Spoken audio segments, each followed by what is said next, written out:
안녕하세요. 저는 화목한 가정을 꾸리고 사는 40대 평범한 여성입니다. 이렇게 평범하게 굴곡 없이 살아온 제가 글을 쓰게 된 이유는 얼마 전에 있었던 시댁과의 일 때문이에요. 혹시 여러분들은 살아가면서 무언가에 미치도록 열중한 적 있으신가요? 저는 결혼 전에는 향수를 그렇게 많이 모았었어요. 비싸고 싼 거 가리지 않고 그 향수를 쓰지도 않을 거면서 병을 모으기도 했죠. 그것도 결혼을 하면서 다 내려놓게 됐지만요. 애가 생기고서는 애 후각에 영향이 미칠까봐 쓰지도 않게 되더라고요. 게다가 괜히 사치를 부리는 것 같아서 그만두게 된 것도 있죠. 무언가에 미치도록 열중하는 것이 나쁘지만은 않다는 걸 다들 아실 거예요. 어느 정도의 선만 지킨다면 말이죠. 하지만 저희 시모는 선을 지키지 않는 사람이었어요. 시모는 좋게 말하면 열정적인 사람이었고 나쁘게 말하면 정도를 모르는 사람이었어요. 제가 시모를 처음 만난 건 상견례 때였어요. 자기야, 그 여자랑 길게 말 섞지 마. 내가 다 알아서 할게. 그리고 장인어른 장모님한테도 그 여자가 무례하게 해도 이해해달라고 좀 전해드려. 솔직하게 말해서 이렇게 연락이 될지 몰랐거든. 10년 넘게 연락도 없다가 갑자기 연락이 와서는. 자기 어머니를 그 여자라고 부르는 남편의 모습에서 시모의 모습이 저절로 그려지더군요. 저는 조심스럽게 남편에게 물어봤어요. 저기 한 가지만 물어봐도 돼? 어머니 살아계시는데 어떻게 10년 넘게 연락을 못했어? 다른 남자랑 살겠다고 아버지 장례식 끝나고 일주일도 안 돼서 아버지 유산 들고 날랐거든.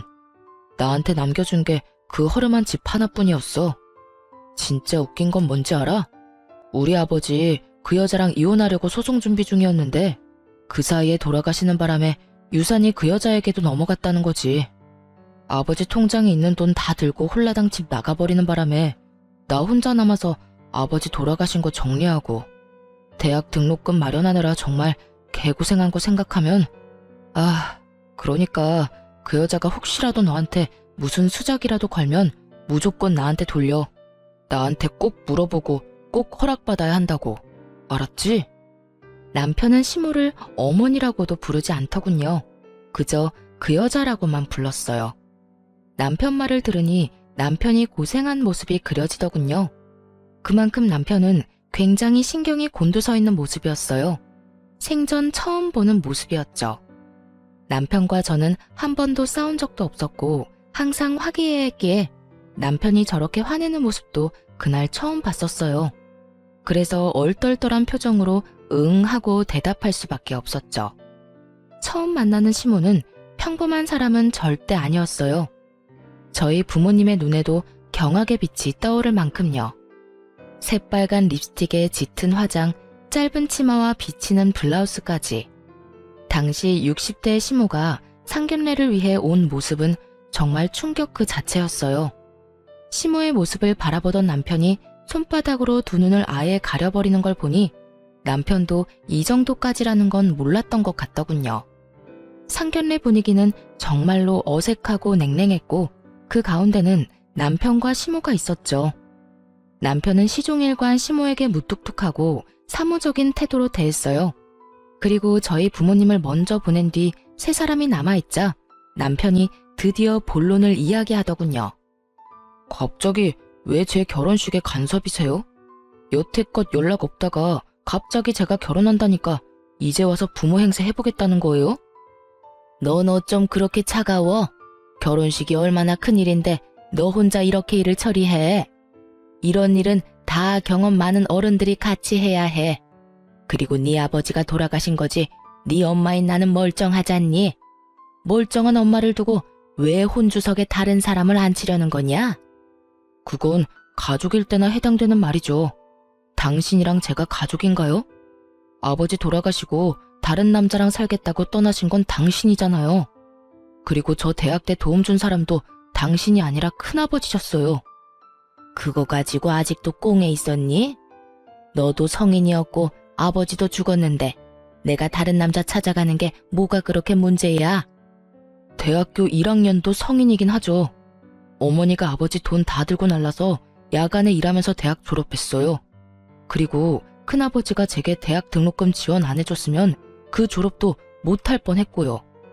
그건 나한테 남겨진 정당한 몫이었어. 그래서 내가 너한테는 집 남겨줬잖니. 그 낡고 허름한 집이요? 그걸로 뭘 할 수 있는데요. 당장 돈이 없었는데.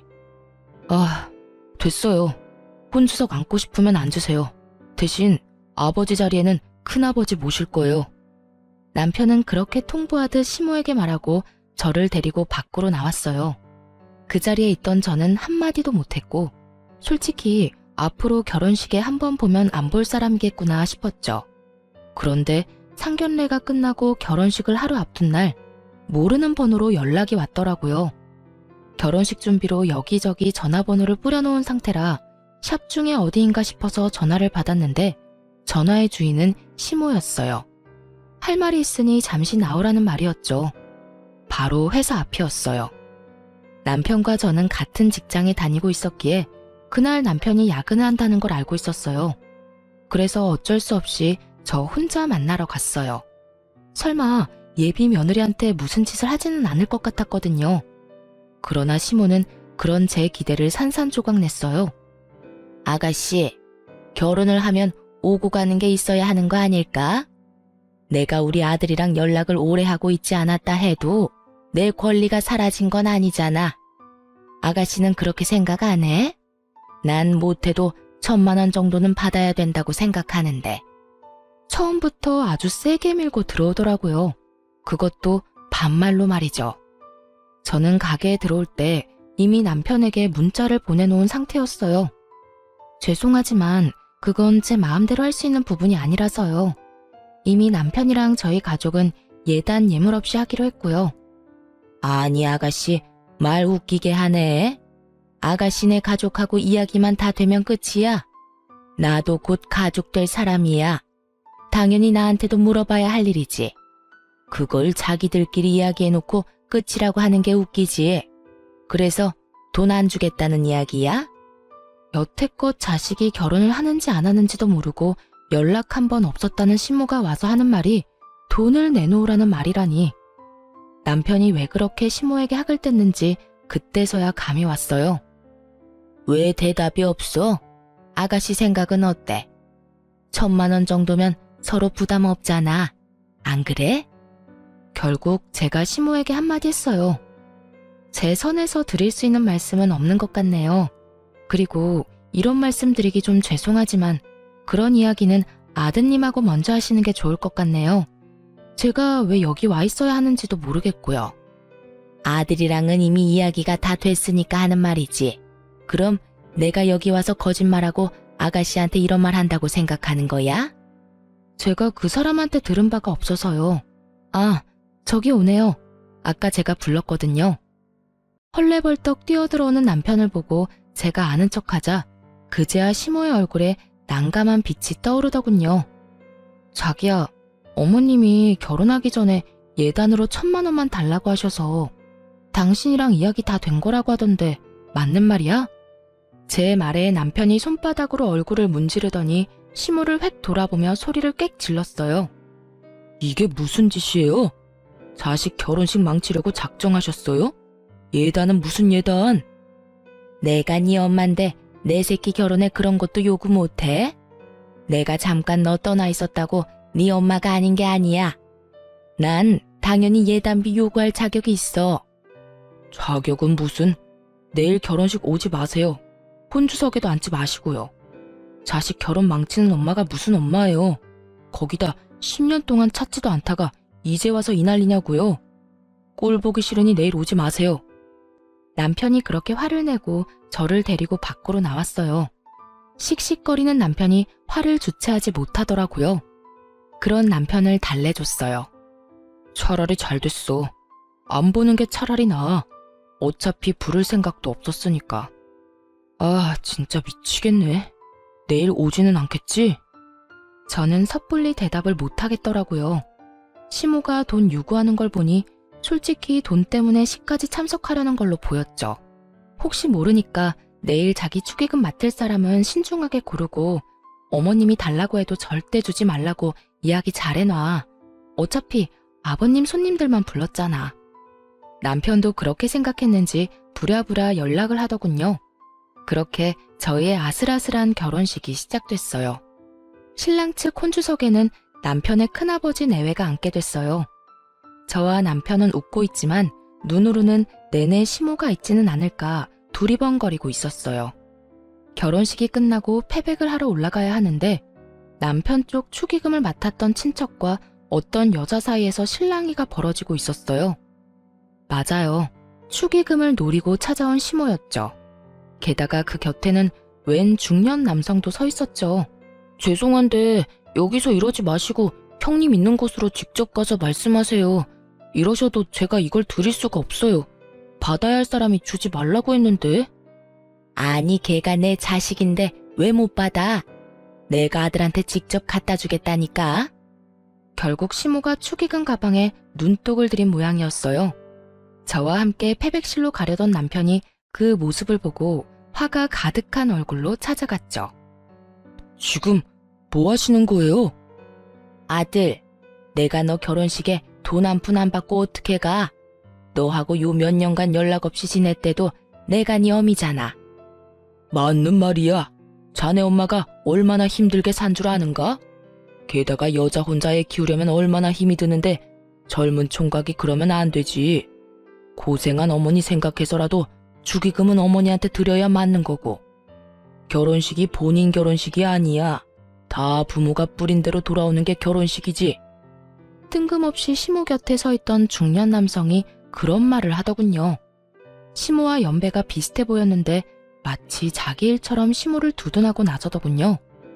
저희 집안 사정 모르시면 가만히 계세요. 당신이 뭔데 다 아는 것처럼 떠들어? 예, 너 무슨 말버릇이? 네 새아빠 될 사람이야. 말 똑바로 하거라.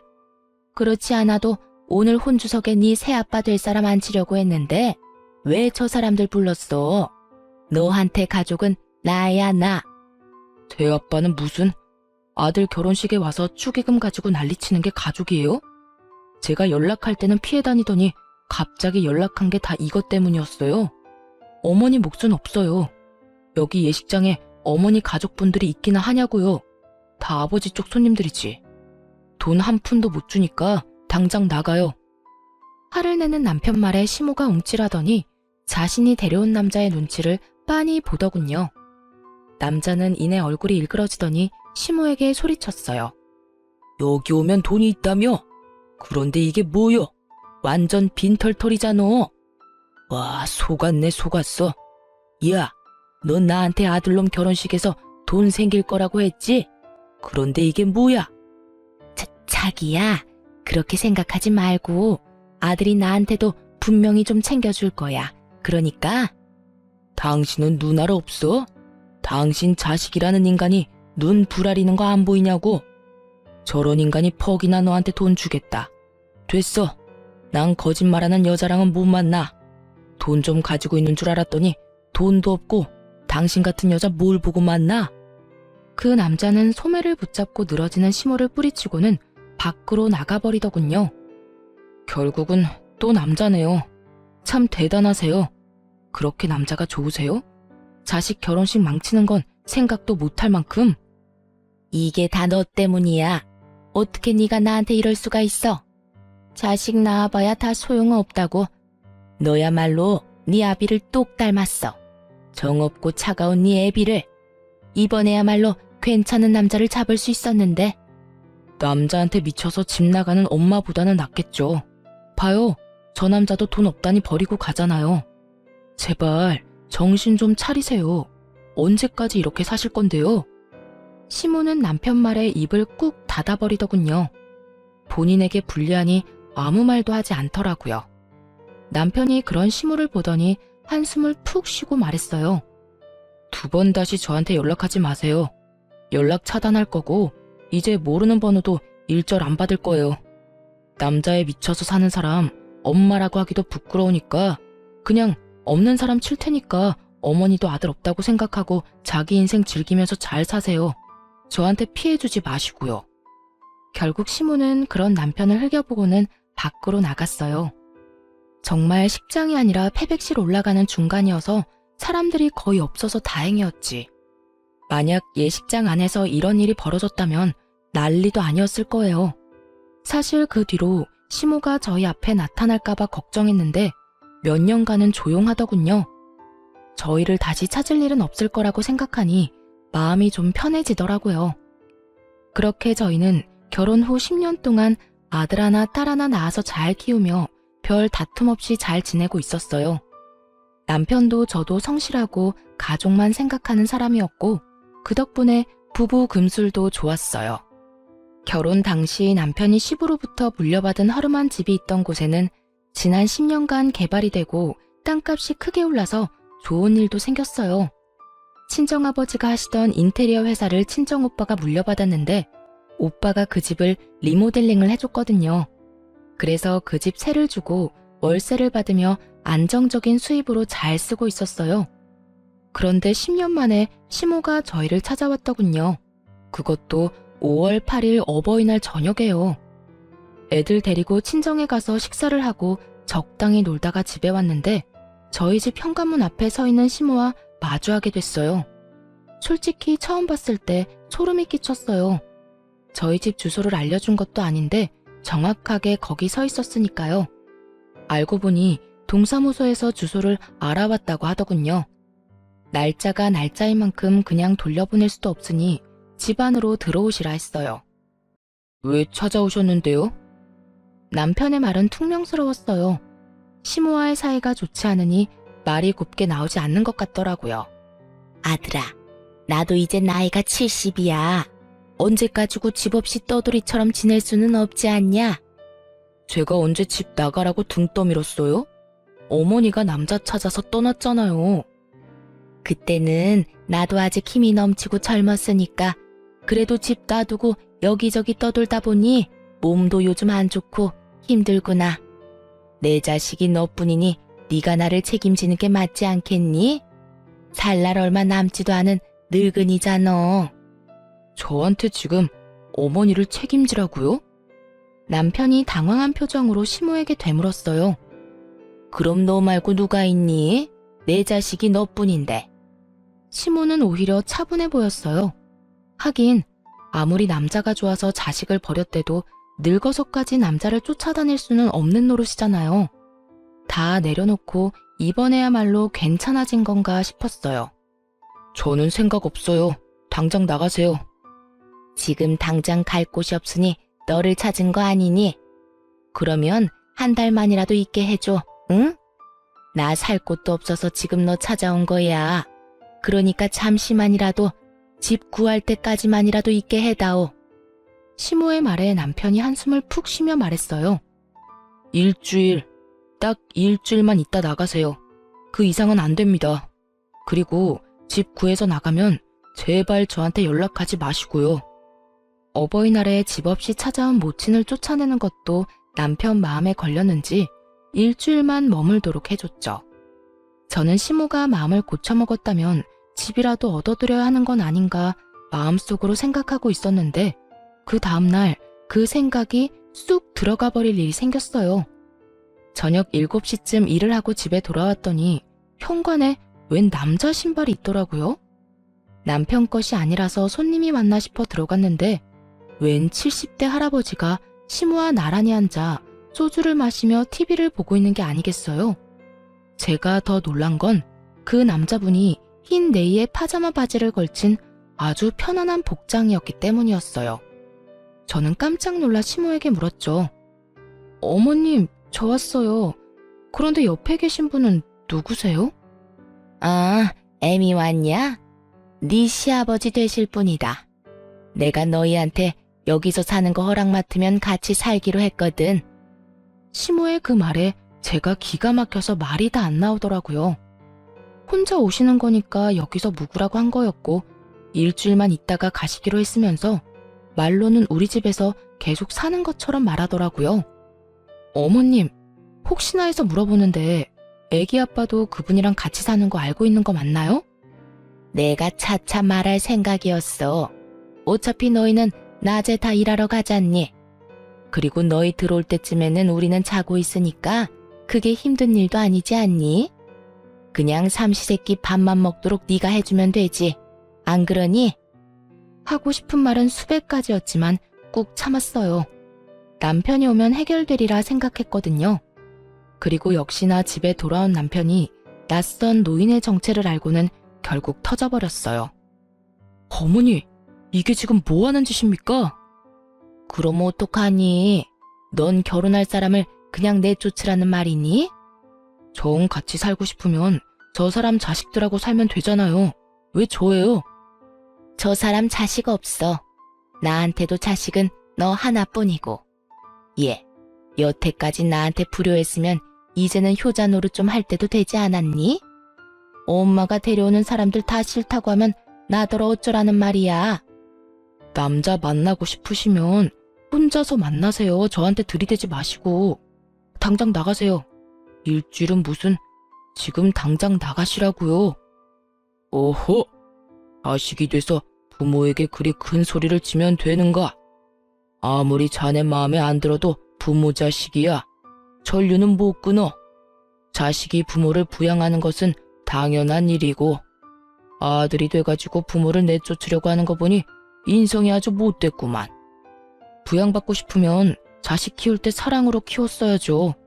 그 사랑 남자들한테 다 퍼주고 자식한테 밥 한 끼 제대로 주지도 않고 집 나가서 돌아다닐 때는 이런 취급 받을 거라는 생각은 못했습니까? 당장 나가세요. 양심이라는 게 있으면 여기 와서 이러시면 안 되잖아요. 결국 노발대발하는 남편으로 인해 시모가 도망치듯 나가버렸어요.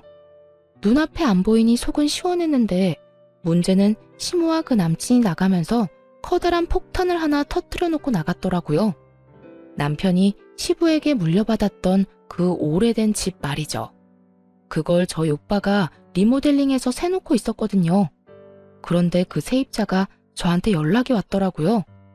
어머, 웬일로 전화하셨어요? 아니, 아침부터 어이가 없어서 전화했어요. 웬 늙은 남자가 와서는 자기 와이프 집이라면서 월세를 자기한테 달라고 엄청 우기더라고요. 가족관계 증명서에 주민등록증까지 가져와서는 진짜라고 우겨대는데 제가 집주인이랑 같이 오라고 했더니 난리를 피우면서 돈부터 내놓으라고 소리를 지르는데 안 주면 집 안으로 들어올 것처럼 행패를 부려서 일단 한 달치 월세는 줬는데 이게 다 무슨 일이에요? 그 사람들 뭐 하는 사람들이에요? 전화를 듣고 경악을 금치 못했어요. 옛 시부집에 대해 관심이 많은 건 알았지만 그곳에 살고 있는 세입자를 협박해서 월세를 뜯어내려고 했을 줄이야. 게다가 그 모든 일을 시모가 직접 한 것도 아니라 시모의 남친이 했다는 말에 더 믿을 수가 없었죠. 상상 이상의 민폐와 행패에 저는 남편에게 당장 연락했죠. 제가 알아서 할 수 있는 선이 아니었으니까요. 그렇지만 남편만 내내 이렇게 시모에게 시달리고 있다고 생각하니 슬슬 저도 열이 받더군요. 남편이 결국 세입자에 가서 사실 여부를 확인하고 시모에게 전화해 만나자고 했어요. 집을 나갔던 시모는 남편의 잠깐 보자는 말을 다시 집에서 모시겠다는 말로 들은 건지 아주 당당하고 속 편한 얼굴로 왔더군요. 그리고 시모의 남자친구도 같이 왔고요. 남편은 딱 한마디 했어요. 월세 내놓으세요.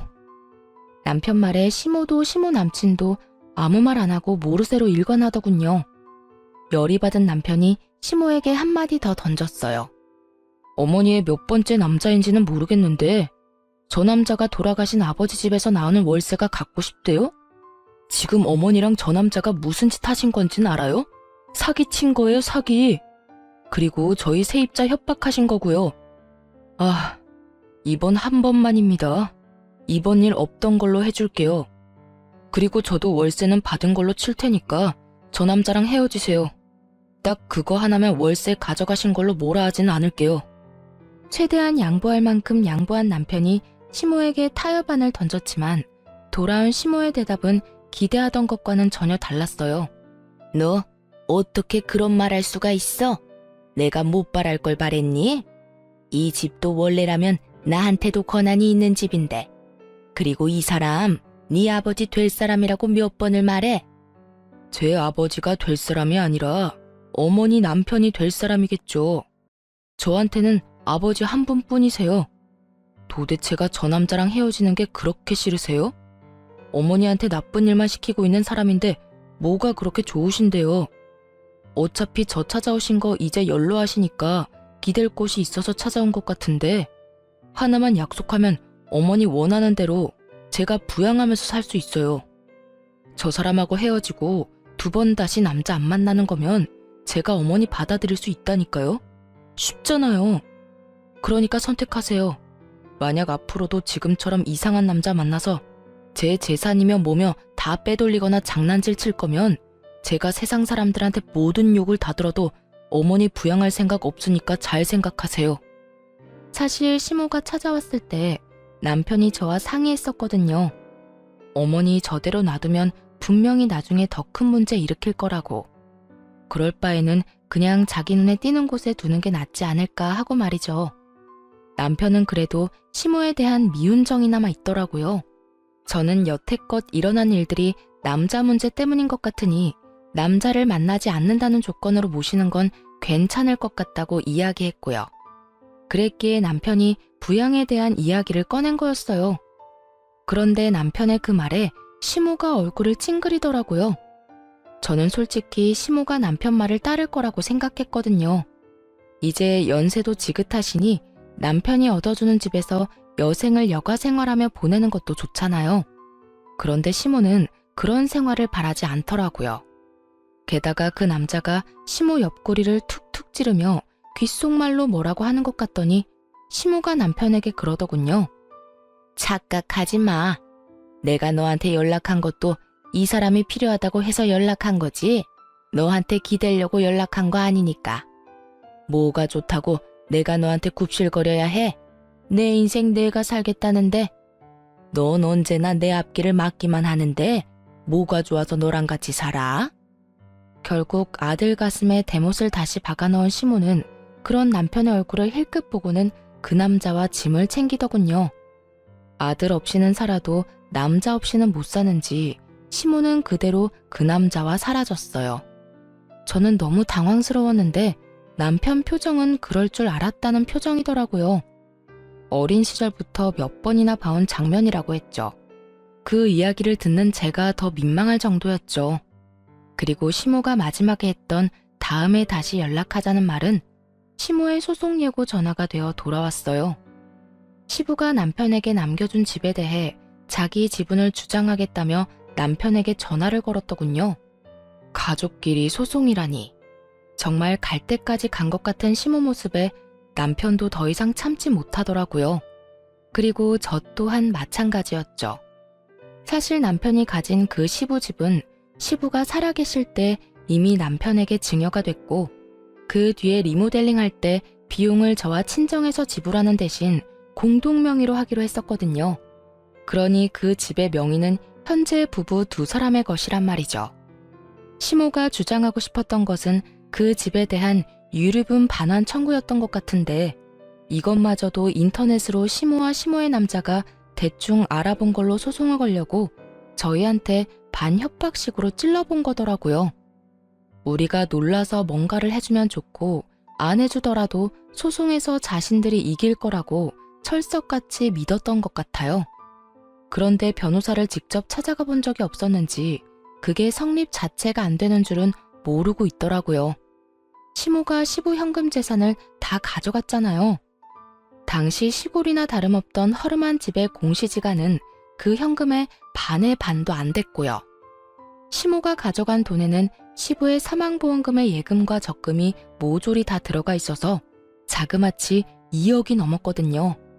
시모가 가져간 돈이 법적으로 따졌을 때 원래 시모가 유산으로 가져야 했던 돈보다 많았기에 소송 자체가 해당이 안 되는 거였어요. 게다가 문제의 시부집은 시부 사망 전에 이미 남편에게 증여가 되어 있었고요.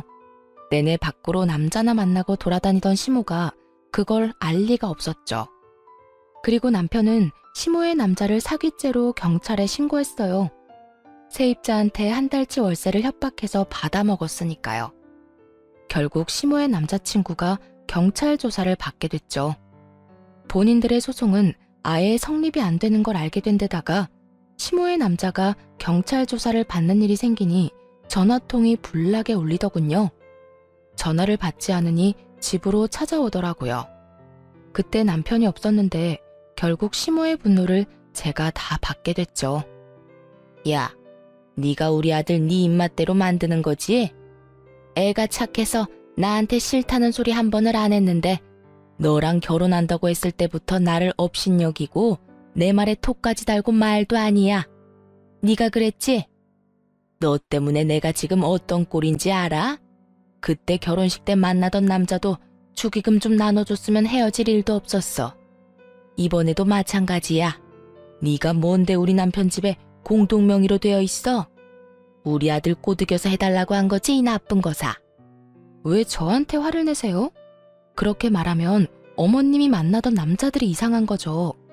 그리고 공동명의도 왜 그렇게 했는지 모르시나 본데 그 집 리모델링 돈 안 받고 해준 게 저희 집이에요. 월세 받을 목적으로 그렇게 했고 대신 공동명의 해달라고 한 거고요. 그 월세 가지고 싶으시면 리모델링에 든 비용 지금 주실래요? 아니면 그 집 돈 주고 사서 월세 가져가시면 되죠. 그리고 아버님 돌아가시면서 집에 있는 돈 다 가져가는 바람에 남편이 큰아버지 댁에 신세를 많이 졌다는데 아들한테 남겨주신 것도 없으면서 그것마저 그렇게 빼앗아가고 싶으세요? 네가 뭔데 나한테 그딴 말 짓거려? 네가 뭘 안다고? 가만 보니 집안에 여자가 잘못 들어와서 이 사단이 난 거야. 네가 우리 아들을 이리저리 조종하고 있는 게 틀림없어. 네가 우리 아들이랑 헤어지면 아들도 나를 다시 받아주겠지. 참 당황스러운 논리를 펼치는데 답이 없더라고요. 그냥 이렇게 말다툼하는 것도 다 소용없다는 생각이 들었어요. 그리고 그때 남편이 집에 들어왔어요. 얘, 너 결혼 잘못한 것 같다. 너 나한테 그렇게 못되게 군 거 다 전현 때문이지? 당장 헤어져라. 어디 가운데서 모자 관계를 이간질시키고 있어? 남편은 시모 말에 더 이상 참을 생각 없는지 정색하며 말하더군요. 어머니가 무슨 권리로 제 결혼에 그런 말 하세요? 어머니가 만나는 그 망나니 같은 남자들부터 어떻게 좀 하세요? 너 설마 지금 내 탓하니? 그리고 그 사람이 뭘 그렇게 잘못했는데? 너랑 내가 가족인데 당연히 월세 대신 받아줄 수도 있지. 너는 나보다 그깟 월세가 더 중요하니? 그 사람이 네 아버지 될 사람이라고 이야기했는데도 꼭 그렇게 신고를 해야겠어? 그 말에 남편도 저도 어이가 없어서 순간 말문이 턱 막히더라고요.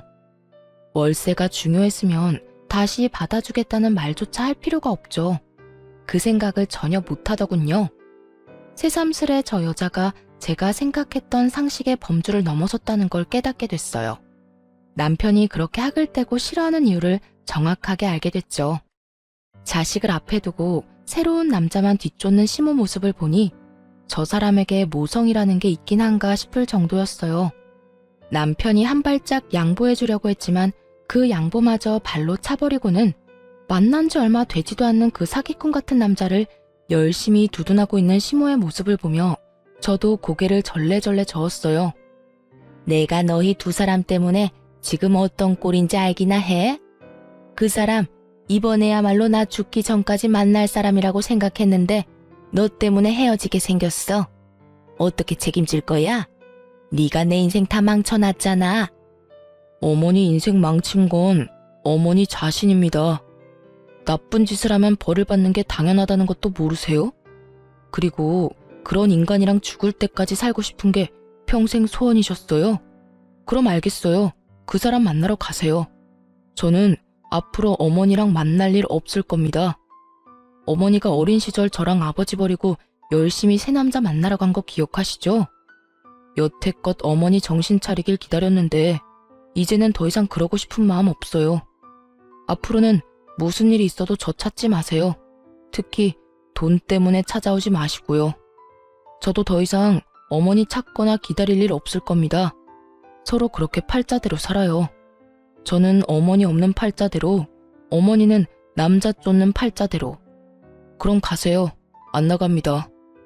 남편은 더 이상 화도 내지 않고 시모를 밖으로 내쫓았어요. 화를 내는 게 차라리 관심이 있는 표현이라고 생각될 정도로 남편 눈에는 감정 자체가 없어 보였어요. 이번에야말로 시모에 대한 정을 다 떼버린 모습이었죠. 하긴 명백히 그 사람이 잘못했는데도 아들보다 만나는 남자 편을 드는 시모를 보면 누구라도 정이 뚝 떨어질 수밖에 없을 거예요.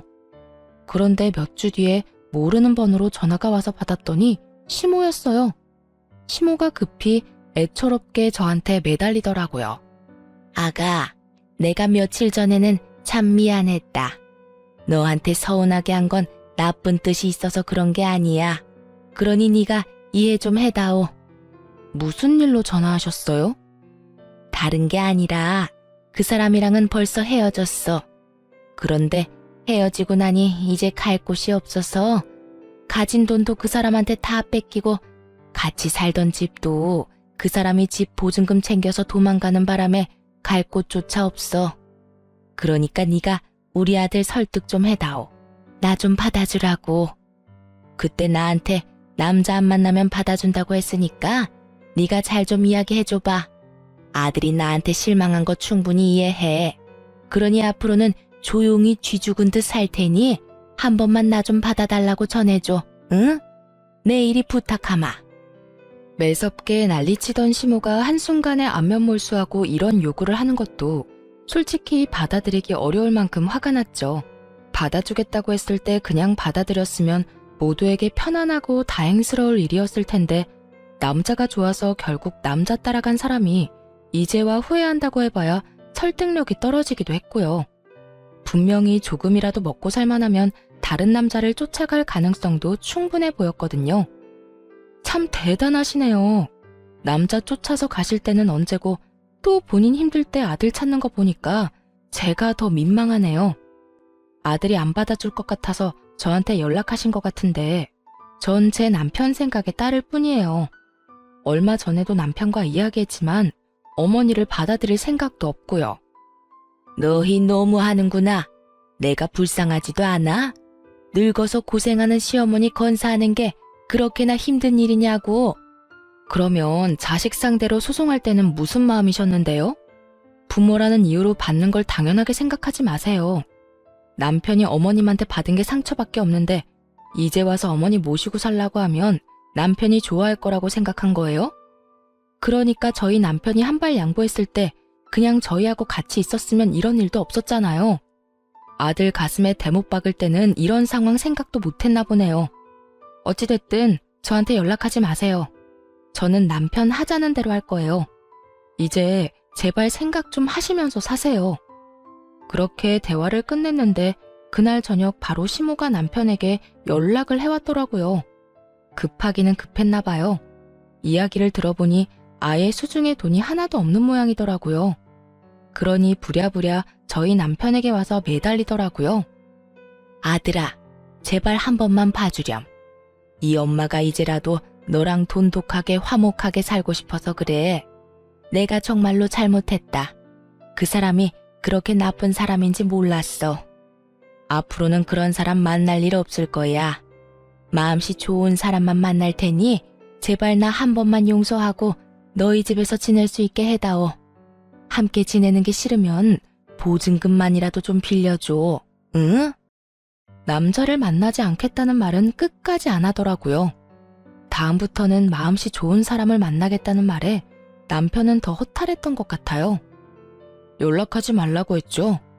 남자 찾아다닐 생각하지 마시고 그 힘으로 먹고 살 궁리하시면 어떻게든 사실 수 있을 거예요.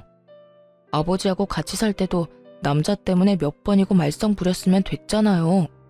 그거 이번에는 자식한테까지 말썽 부리고 싶으세요? 2번 다시 어머니 그 말에 안 속을 거예요. 제가 보고 싶을 리가 없죠. 어쩐지 이상하다 싶었네요. 한 번도 연락 없던 어머니가 2번씩이나 연락하다니.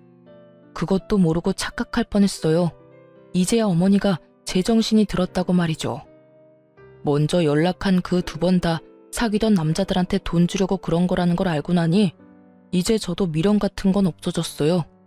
그리고 저는 다른 것보다 우리 애들이 어머니 보고 나쁜 거 배울까봐 걱정이에요. 다 늙어서까지 남자 뒤만 쫓아다니면서 자식 내팽개친 할머니 교육적으로 너무 나쁘다고 생각하거든요. 그러니까 제발 저한테 다시는 연락하지 마세요. 애들 보기 부끄러우니까. 내가 부끄럽다고? 너 정말 그렇게 생각하는 거니? 내가 우리 손주들 보기 부끄럽다고 생각하는 거야? 난 그냥 내 인생 내가 산 것뿐이야. 네가 뭔데 나를 부끄럽다고 말하는 거야? 그러니까 본인 인생 사시고 싶으면 그냥 연락 안 하고 끝까지 남처럼 살았으면 됐잖아요. 왜 저한테 연락해서 이런 짓을 저지르냐고요? 대체 왜? 여태껏 어머니가 만나온 남자가 몇 명이나 되는지 아세요? 제가 알고 있는 것만 해도 5명이 넘어요. 그런데 그 사람들 중에 사고 안 친 사람이 있긴 해요. 적어도 2사람은 저한테서 돈까지 뜯어가려고 한 사람들이죠. 그런 사람들 때문에 저를 버리고 가는 어머니를 보면서 제가 무슨 생각을 했는지 궁금하지도 않으셨죠? 부끄럽고 화나고 상처받았어요. 부모라는 게 저런 인간이라면 부모를 버리고 싶을 정도로. 전 어머니가 우리 애들하고 가까이 할까봐 두려워요. 우리 애들한테 이상한 생각이라도 심어줄까봐. 어떻게 사시든 상관없으니까 제발 저한테, 제 가족한테 피해는 주지 마시라고요. 손주 이야기에 결국 시모가 완전히 넋을 잃더라고요.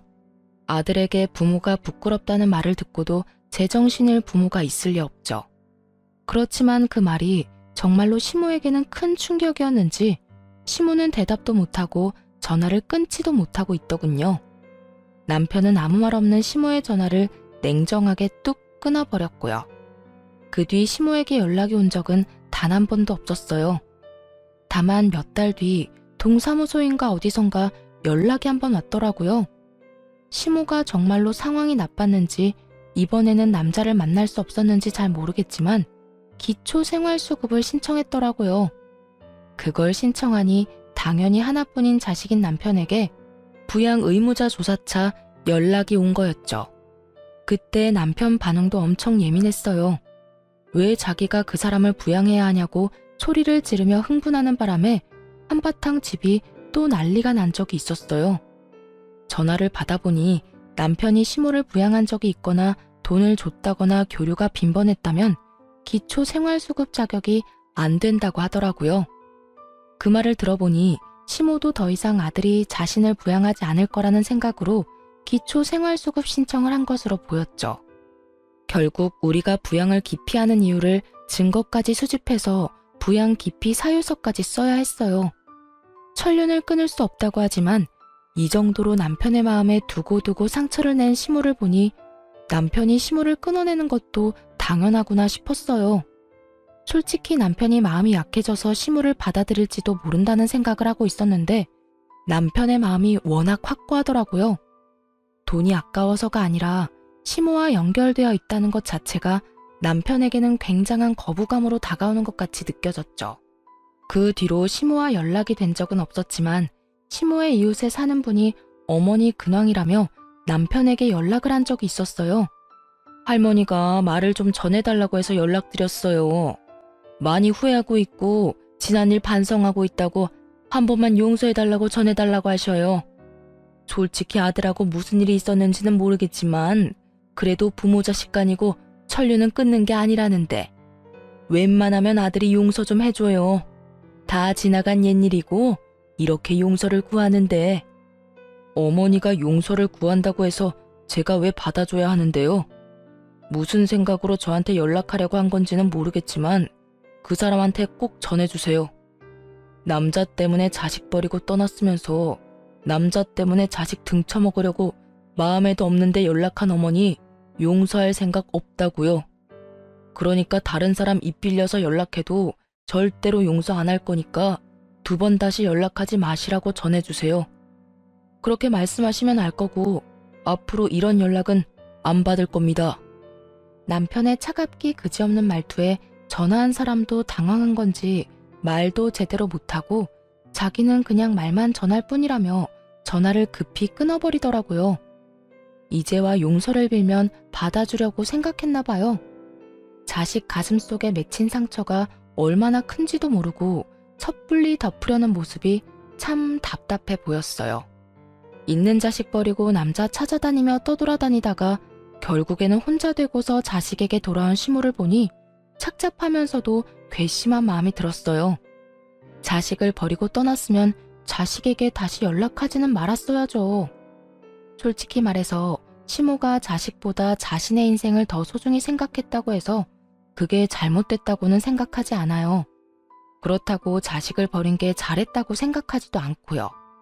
사람들의 가치관과 생각은 모두 다르니까 어떤 선택이든 할 수 있다고 그렇게 생각하거든요. 그렇지만 그게 잘된 선택이든 잘못된 선택이든 본인이 스스로 책임은 져야 하지 않겠어요? 자식을 버릴 때 자식에게 돌아올 생각은 하지 말았어야죠. 미움받는 게 당연하다는 생각도 했었어야죠. 그런 생각도 없이 내가 부모니까 자식은 무조건 나를 받아줄 거라는 그 생각은 남편에게는 정말 민폐 그 자체인 생각인 거죠. 시모가 잘못한 건 아들을 버려놓고 다시 자기 편의로 아들을 찾아와서 이기적인 요구사항만 늘어놓은 거죠. 차라리 연락조차 없었다면 용서해줬을지도 모를 텐데 살면서 필요할 때는 자식 찾아 자기 필요한 거 다 챙기려고 했으면서 그게 왜 잘못한지도 모르는 시모가 남편 눈에는 더 나빠 보였을 거예요. 시모를 보면서 참 뿌린 대로 거둔다는 옛말이 틀린 게 하나도 없다는 걸 다시 한번 깨닫게 됐네요. 지금까지 긴 사연 들어주셔서 감사 인사드립니다.